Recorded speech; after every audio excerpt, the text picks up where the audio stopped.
Hello friends, बहुत बहुत स्वागत है आपका हमारे यूट्यूब चैनल स्टडी मित्र में। तो फ्रेंड्स, आदिकाल हम लोग भी पढ़ रहे हैं। हमारे इस चैनल पे आदिकाल अभी चल रहा है। तो आदिकाल में हम लोग आज नाथ साहित्य पढ़ेंगे। इससे पहले हम लोग पढ़ चुके हैं सिद्ध साहित्य, अपभ्रंश साहित्य, जैन साहित्य और आदिकाल के काल विभाजन। तो आज हम लोग जो पढ़ने वाले हैं नाथ साहित्य पढ़ेंगे। और वैसे बता दूं कि आदिकालीन साहित्य के 3 स्वरूप माने गए हैं। तो 3 स्वरूप कौन कौन से हैं?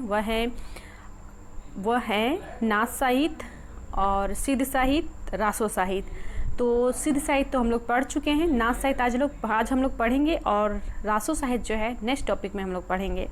तो चलिए जानते हैं नाथ। नाथ का सबसे पहले अर्थ बता दूं कि नाथ का अर्थ क्या होता है। नाथ का अर्थ होता है स्वामी।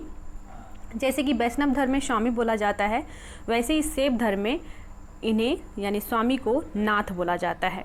ठीक है।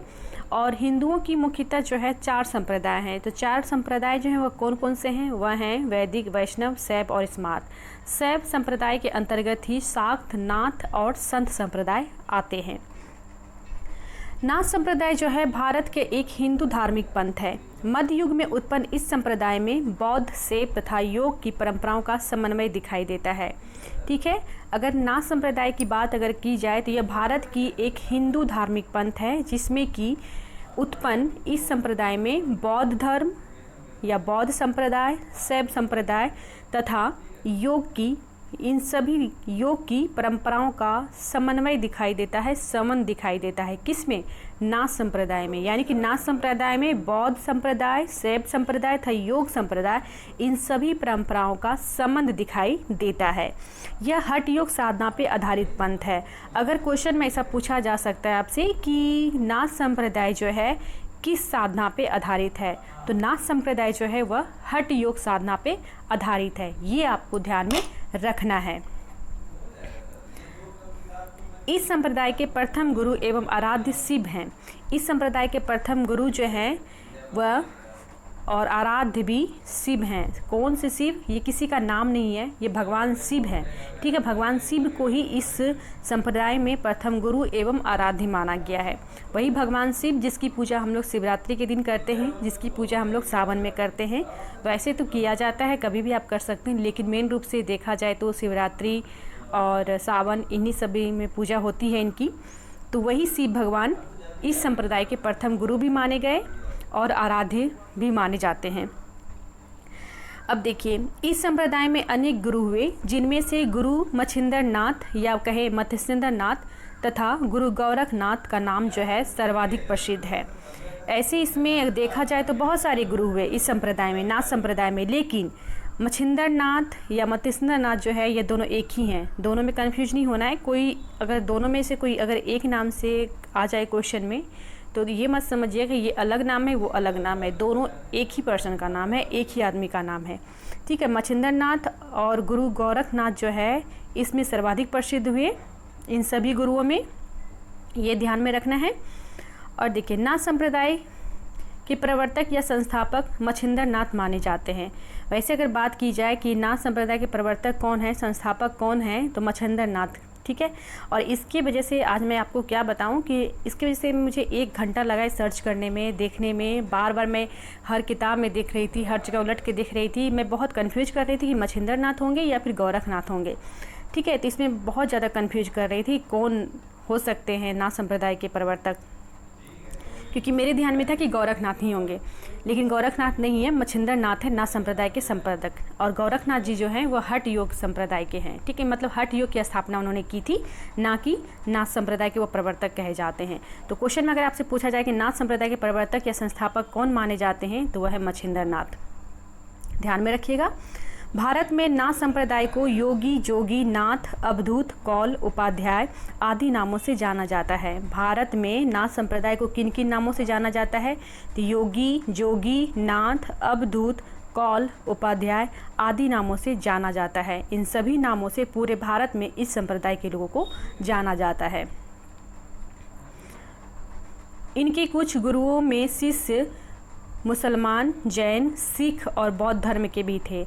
अगर आप इन नाथ संप्रदाय को किसी भी इतिहास में आप देखेंगे तो आपको यही देखने को मिलेगा कि इसमें जो गुरुओं के शिष्य हुआ करते थे तो उसमें मुसलमान भी आपको देखने को मिलेंगे, जैन धर्म के भी देखने को मिलेंगे, सिख धर्म के भी देखने को मिलेंगे और बौद्ध धर्म के भी मिलेंगे। यानी कि सभी धर्म के लोग इसमें मिल जाएंगे। किसमें? नाथ संप्रदाय में। इन सभी धर्मों का समन्वय था, संबंध था, सभी धर्म के लोगों का इसमें मतलब ये था, महत्व था। सभी लोग के धर्म इसमें शिष्य बन के गुरु की सेवा भी करते थे और उसका नाथ संप्रदाय का पालन भी करते थे, हर चीज़ करते थे। तो सभी धर्मों का इसमें देखा गया है, सभी धर्मों के लोगों का। इस पंथ में लोगों को शिव का वंशज माना जाता है। इस पंथ के जो लोग जितने भी लोग हैं, कहा जाता है कि इस पंथ के जो भी लोग हैं वह शिव के वंशज हैं, ऐसा माना जाता है नाथ संप्रदाय में। वह शिव यानी कि शिव को गुरु तो माना ही गया है, आराध्य भी माना गया है और उन्हीं का वंशज माना जाता है इस पंथ के लोगों को। आदि गुरु, आदि गुरु कौन है? वही बात आई, आदि गुरु कौन है? आदि का अर्थ होता है मतलब प्रथम या प्रारंभ, है ना। आदि का मतलब होता है प्रारंभ ही होता है। आदि गुरु कौन है यानी प्रारंभिक गुरु कौन है, प्रारंभ के गुरु कौन है? तो भगवान शिव हैं, जो हिंदू देवता में जिसकी पूजा हम लोग करते हैं वही है भगवान शिव, आदि गुरु। अब आती है बात नाथों की संख्या कितनी मानी गई है। तो नाथों की संख्या जो मानी गई है वह मानी गई है 9। वैसे भी ये क्वेश्चन पूछा भी जाता है कि नाथों की संख्या कितनी मानी गई। तो नाथों की संख्या जो मानी गई है वह मानी गई है 9।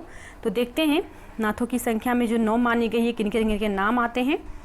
देखिए, गौरच सिद्धांत संग्रह में नव प्रवर्तकों के निम्नलिखित नाम गिनाए गए हैं। जो नवनाथ हैं, नौनाथ हैं, उनके नाम किसमें गिनाए गए हैं। तो यहाँ से एक क्वेश्चन बनता है कि गौरच सिद्धांत संग्रह में 9 नाथों की व्याख्या की गई है, 9 नाथों का नाम बताया गया है। और आचार्य शुक्ल की बुक में भी देखेंगे आप तो उसमें भी आपको ये देखने को मिलेगा, यानी कि उनका जो किताब है हिंदी साहित्य का इतिहास, उसमें भी आपको यह देखने को मिलेगा कि गौरच सिद्धांत संग्रह में जो है नव प्रवर्तकों का नाम गिनाया गया है, जो इस प्रकार से है, यानी कि 9 नाथों का नाम गिनाया गया है। वह कौन कौन सा है? नागार्जुन है, जर भारत है, हरिश्चंद्र है, सत्यनाथ है, भीमनाथ है, गौरचनाथ है, चरपटनाथ है, जलंधर है और मलयार्जुन है। ठीक है, तो ये आपको ध्यान में रखना है कि ऐसा क्वेश्चन पूछा जा सकता है कि किस संग्रह में नवनाथ के बारे में बताया गया है। तो गौरच सिद्धांत संग्रह में नवनाथ के बारे में बताया गया है, यानी कि 9 नाथों के बारे में बताया गया है। और ये 9 नाथों का नाम आप ध्यान में रखेंगे। ठीक है, गोरखनाथ का नाथ पंथ बौद्धों की ब्रजियान शाखा से निकला हुआ माना जाता है। गोरखनाथ का जो नाथ पंथ है वह बौद्धों की ब्रजियान शाखा से ब्रजियान शाखा से निकला हुआ माना जाता है। गोरखनाथ ने पतंजलि के उच्च लक्ष्य ईश्वर प्राप्ति को लेकर हठ योग का परिवर्तन किया। गोरखनाथ ने किसका परिवर्तन किया? तो हठ योग का परिवर्तन किया। और ये क्वेश्चन में पूछा जा सकता है कि गोरखनाथ ने किसका परिवर्तन किया है? तो हठ योग का परिवर्तन उन्होंने किया है।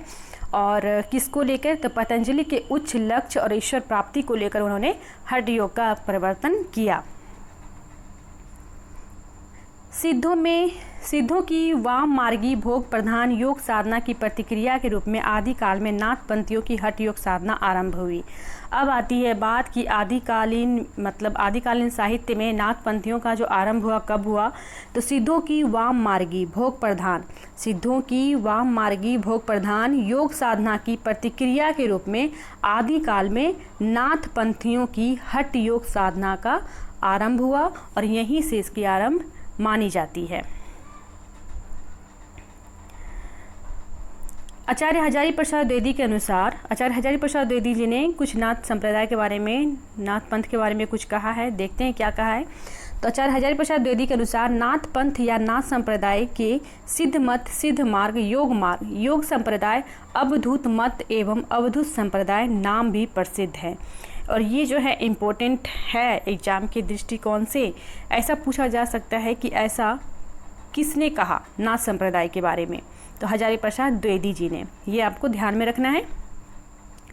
हठ योग, तो हठ योग का आप देखेंगे हम, हठ योग का मतलब क्या होता है, जिसका प्रवर्तन या फिर जिसके प्रवर्तक गोरखनाथ कहलाए, क्या होता है मीनिंग इसका, क्या मतलब होता है हठ योग का? तो सिद्ध सिद्धांत पद्धति ग्रंथ के अनुसार जो है ह का अर्थ होता है सूर्य और तथा ठ का अर्थ होता है चंद्र। ठीक है, ह का अर्थ क्या निकला? सूर्य निकला और ठ का अर्थ क्या निकला? चंद्र निकला। तो इन दोनों के योग से ही हठ योग कहते हैं। इन दोनों का जो योग होता है, यानी इन दोनों को जोड़ दिया जाए तो यह हठ योग बन जाता है और इसे ही हठ योग कहा जाता है। तो समझ गए हठ योग का मतलब क्या होता है, हठ योग किसके योग से बना।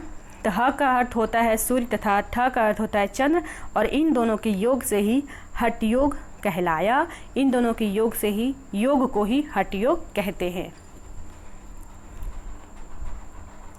अब चलिए देखते हैं वस्तुनिष्ठ प्रश्न को। और एक बात बता दूं कि नाथ संप्रदाय के बारे में, कि इनके बारे में जो वेशभूषा के बारे में अगर बताया जाए कि इनकी वेशभूषा कैसे होते हैं, नाथ संप्रदाय के लोगों मतलब किस प्रकार से वस्त्र धारण करते हैं, तो ये बता देती हूँ थोड़ा सा। तो नाथ साधु संत जो है परिव्राजक होते हैं, मतलब वे भरवा रंग के बिना सीले वस्त्र धारण करते हैं। नाथ संप्रदाय के जो साधु होते हैं वह क्या करते हैं, बिना सिला हुआ वस्त्र धारण करते हैं। ये योगी अपने गले में काली ऊन का एक जनेऊ रखते हैं, जिसे कि सीले कहते हैं। ठीक है, काली ऊन का जो जनेऊ ये रखते हैं उसे सीले कहा जाता है। और गले में एक सींग की नादी रखते हैं। इन दोनों को सींगी सेली भी कहा जाता है। और इनके हाथ में जो है एक चिमटा भी होता है और दूसरे हाथ में कमंडल होता है। बिल्कुल एकदम साधु वाला वेश जो होता है वही, बिना सिला हुआ वस्त्र धारण करते हैं और एक हाथ में चिमटा होता है, एक हाथ में कमंडल होता है। और दोनों कानों में ये लोग बड़े बड़े कुंडल भी पहनते हैं। दोनों कानों में ये लोग बड़े बड़े कुंडल भी पहनते हैं और कमर पे जो है कमरबंद भी होता है। ये जटाधारी होते हैं। और नाथपंथी क्या करते हैं, भजन गाते हैं, घूमते हैं और भिक्षा भी, यानी भिक्षा मांग के ये लोग अपना जीवन यापन करते हैं। और उम्र के अंतिम चरण में क्या होता है, वे किसी एक स्थान पर रुककर अखंड धुनी रमाते हैं। तथा कुछ साधक क्या करते हैं, हिमालय की गुफाओं में चले जाते हैं। और इसके अलावा कुछ साधक जो बसते हैं, कुछ नाथ संप्रदाय जो बसते हैं, वो क्या करते हैं, गृहस्थी योग यानी जोगी भी होते हैं। यानी कि कुछ लोग घर में भी रहते हैं, कुछ लोग गुफाओं में चले जाते हैं, कुछ लोग क्या करते हैं, कीर्तन भजन में ही करते हैं, कुछ लोग भिक्षा मांगने में ही टाइम बिता देते हैं। तो इस टाइप से इनका जीवन शैली देखा गया है। अब देखते हैं वस्तुनिष्ठ प्रश्न। तो हठ योग के प्रवर्तक माने जाते हैं, तो कौन माने जाते हैं हठ योग का प्रवर्तक? आप सभी ने बिल्कुल सही आंसर लगा दिया हुआ इसका। तो गोरखनाथ माने जाते हैं, या फिर मच्छंदरनाथ, चरपटनाथ, या फिर आदिनाथ। तो हठ योग के प्रवर्तक जो माने जाते हैं वह माने जाते हैं गोरखनाथ। ऑप्शन नंबर ए इसका सही हो जाएगा। नेक्स्ट क्वेश्चन है कि हिंदी साहित्य में षष्ठ चक्रों वाला योग मार्ग किसने चलाया? तो हिंदी साहित्य में षष्ठ चक्रों वाला योग मार्ग जो चलाया गया था, तो किसने चलाया था? चरपटनाथ ने, आदिनाथ ने, नेमिनाथ ने, गोरखनाथ ने। तो इसका सही आंसर क्या हो जाएगा? इसका सही आंसर हो जाएगा गोरखनाथ। ऑप्शन नंबर डी इसका सही हो जाएगा। नेक्स्ट क्वेश्चन है कि नाथ साहित्य के आरंभकर्ता माने जाते हैं। तो नाथ साहित्य के आरंभकर्ता कौन माने जाते हैं? गोरखनाथ माने जाते हैं, चरपटनाथ माने जाते हैं, जलंधरनाथ माने जाते हैं, या फिर सत्यनाथ। तो नाथ संप्रदाय के आरंभकर्ता जो माने जाते हैं वह माने जाते हैं गोरखनाथ। गोरखनाथ को ही माना जाता है आरंभकर्ता। इन्होंने ही शुरुआत की थी हर चीज़ की। गोरखनाथ के गुरु का क्या नाम था? तो गोरखनाथ के गुरु का क्या नाम था? जलंधर नाम था, नेमिनाथ, या फिर मच्छंदरनाथ, या फिर सत्यनाथ। तो गोरखनाथ के गुरु का जो नाम था वह था मच्छंदरनाथ। ठीक है, और ये आपको ध्यान में रखना, ये बहुत ही VBI क्वेश्चन है। नेक्स्ट क्वेश्चन है कि मीननाथ और मत्स्येंद्रनाथ के नाम से भी जाने जाते हैं। तो कौन जाने जाते हैं? गोरखनाथ जाने जाते हैं, भीमनाथ जाने जाते हैं, मच्छंदरनाथ, या फिर नेमिनाथ। तो मीननाथ और मत्स्येंद्रनाथ के नाम से जो जाने जाते हैं वो जाने जाते हैं मच्छंदरनाथ। ठीक है, इन्हीं का नाम है मीननाथ और मत्स्येंद्रनाथ। ठीक है, ये दोनों नाम मच्छंदरनाथ का ही है। नेक्स्ट क्वेश्चन है कि चौथे बोधिसत्व अवलोकितेश्वर के नाम से कौन जाने जाते हैं? कौन प्रसिद्ध हुए चौथे बोधिसत्व और अवलोकितेश्वर के नाम से? तो गोरखनाथ, जड़ भारत, या फिर गौरचनाथ, या फिर मच्छंदरनाथ। तो कौन जाने जाते हैं? तो यह जो जाने जाते हैं ऑप्शन नंबर डी इसका सही हो जाएगा, मच्छंदरनाथ। नेक्स्ट क्वेश्चन है कि मिश्र बंधुओं ने किसे हिंदी का प्रथम गद्य लेखक माना है? मिश्र बंधुओं ने इनमें से किसी को हिंदी का प्रथम गद्य लेखक माना है। तो किसे माना है? जड़ भारत को माना है, नागार्जुन को माना है, गौरचनाथ को माना है, या फिर भीमनाथ को। और आपको बता दूं, बार बार मैं ये बता रही हूँ कि गौरचनाथ या फिर गोरखनाथ दोनों एक ही आदमी का नाम है। ठीक है, तो मिश्र बंधुओं ने किसे हिंदी का प्रथम गद्य लेखक माना? तो ऑप्शन नंबर सी जो है इसका सही हो जाएगा, गोरखनाथ को इन्होंने माना प्रथम गद्य लेखक। अब देखिए यहाँ पे नोट करने वाली बात है कि राहुल संस्कृत्यायन ने गोरखनाथ का समय जो है 845 ईस्वी माना। राहुल संस्कृत्यानंद ने। ये सभी नोट करने वाली बात है और ध्यान में भी रखने वाली बात है, क्योंकि ये पूछा जाता है कि राहुल संस्कृत्यानंद ने कब माना गोरखनाथ का समय, हजारी प्रसाद द्विवेदी ने कब माना इनका समय, तो डॉक्टर रामचंद्र शुक्ल ने कब माना, तो फिर ऐसा करके क्वेश्चन पूछा जाता है। तो ये मैं सारे का लिख दी हूँ नोट में, तो आप इसे ध्यान में रखेंगे कि राहुल संस्कृत्यानंद ने गोरखनाथ का समय कब माना, तो 1845 ईस्वी माना है इन्होंने। और डॉक्टर हजारी प्रसाद द्विवेदी की अगर बात की जाए तो इन्होंने 9वीं शती माना, और आचार्य शुक्ल और डॉक्टर राम कुमार वर्मा ने 13वीं शती बताते हैं इसका गोरखनाथ का समय, तथा डॉक्टर पीताम्बर दत्त बड़थवाल ने इन्हें जो है कब माना समय, इनका समय तो 11वीं शती मानते हैं। ठीक है, 11वीं शती इन्होंने माना। तो ये सभी आप ध्यान में रखेंगे।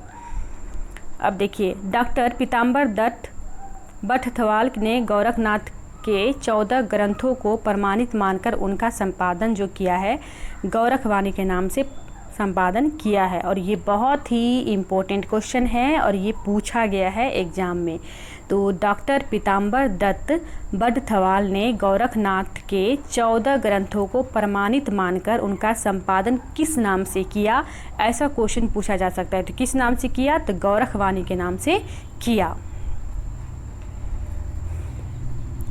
देखिए यहाँ पे गौरखवाणी में संकलित गोरखनाथ के प्रमाणिक जो ग्रंथ हैं, जो 14 ग्रंथ जिनका संकलन किन्होंने किया, पीताम्बर दत्त बड़थवाल ने किया था, तो वह जो ग्रंथ है कौन कौन सा है इसमें देख लेते हैं। देखिए, शब्द है, पद है, शिष्या दर्शन है, प्राण संकली है, नैर्व्य बोध है, आत्मबोध है, अभय मात्रा योग है, 15 तिथि है, सप्तवार है, मच्छिंदर गौरख बोध है, और रोमावली है, ज्ञान तिलक है, ज्ञान है, चौतीसा है और पंचमात्रा है। ये 14 के 14 जो हैं वही ग्रंथ हैं गौरखवाणी में जो संकलित है।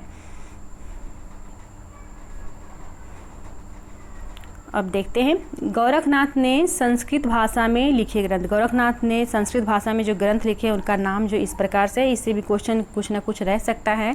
देखिए, सिद्ध सिद्धांत पत्ति, विवेक मानदंड, शक्ति संगम तंत्र, निरंजन पुराण, विराट पुराण, गौरक्ष शतक, योग सिद्धांत पद्धति, योग चिंतामणि इत्यादि। इन सभी नामों को आपको ध्यान में रखना है। और नेक्स्ट क्वेश्चन है कि चरपटनाथ का मूल नाम क्या था। तो चरपटनाथ का मूल नाम जो क्या था, तो चरकानंद नाम था। इनका मूल नाम जो था वह चरकानंद नाम था। नेक्स्ट क्वेश्चन है कि चौरंगीनाथ के गुरु कौन थे। तो चौरंगीनाथ के गुरु कौन थे, गोरक्षनाथ थे। यहाँ पे लिखा हुआ है गोरक्षनाथ, ठीक है, इनके गुरु हुए थे यानी कि गोरखनाथ। और चौरंगीनाथ जो है पूरन भगत के नाम से बहुत अधिक प्रसिद्ध हुए थे। किस नाम से, तो पूरन भगत के नाम से। नाथ संप्रदाय में जलंधर को किस नाम से जाना जाता है या पुकारा जाता था जलंधर को, तो बालनाथ के नाम से इसे जाना जाता था। नाथों में रसायनी किसे माना जाता है, तो नागा अर्जुन को रसायनी माना जाता है। और नाथपंथियों में जोगियों को कहा जाता था। तो नाथपंथियों में जो जोगियों को कहा जाता था, क्या कहा जाता था, कनफटा कहा जाता था।